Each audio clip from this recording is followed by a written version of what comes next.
Right, Stevie BBs. Well, that took a while to get on. Internet wasn't playing, but we're here now. That's the main thing. So, yesterday I mentioned the Brown Shawl. There's a painting still in the living room. There's one I've already shown you in the racks. It's in the frame, remember? And I showed you a small sculpture yesterday, which is up there. That one. Showed you that one yesterday. Made of air drying clay. Today, I have two more. There's this one made of plastecine. Just turn it around for you. Maybe you can see its face. It's a much older version of the lady, and it's made of different coloured plasticine, which remarkably has stayed fine in my display cabinet in the house. And the other one is made from wax. Wax is interesting because you have to keep it warm. Warm it up with your hand and it gets malleable. The plasticine you have to keep kind of damp, otherwise it goes all brittly. So I don't understand why it hasn't gone all brittly in the cabinet. Maybe it reaches a point where it just becomes permanent. I don't know. And this one has the ubiquitous non-face. You see, it doesn't have a face.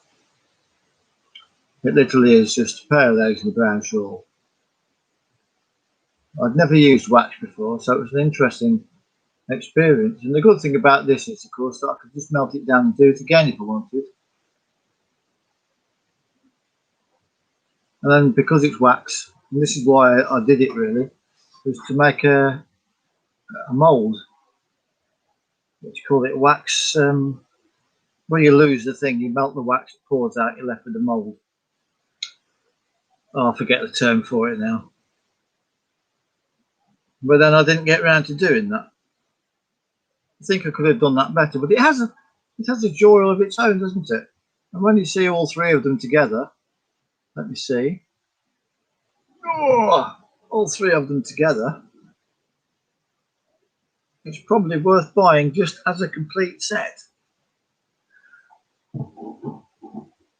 And the real connoisseur, of course, would also buy all the paintings and the drawings and the paintings that employed the stencils. I hope Mad did that. I don't really know why.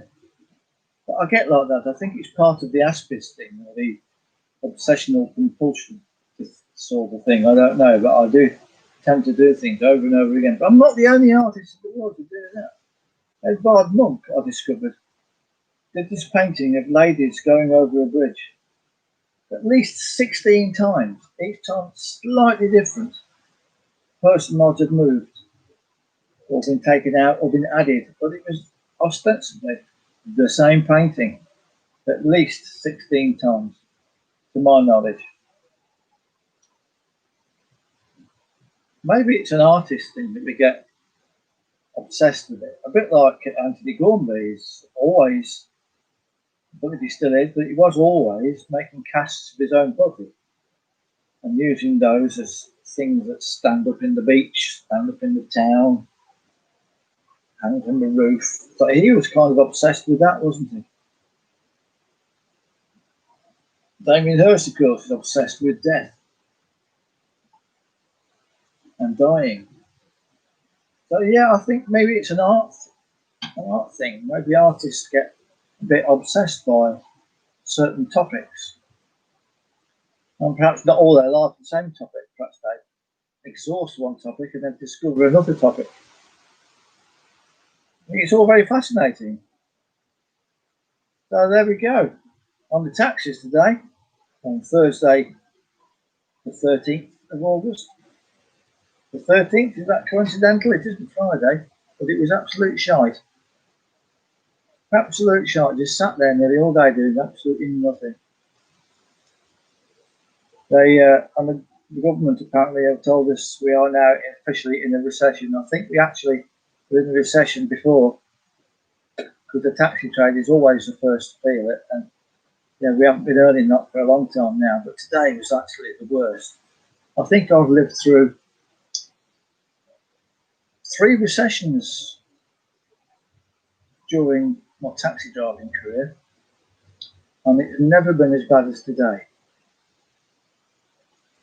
So this might be the worst. So if we can get through this, we can get through anything.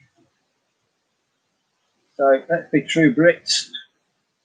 Let's show some true grit, and let's just love all, hurt none, and walk in soft shoes.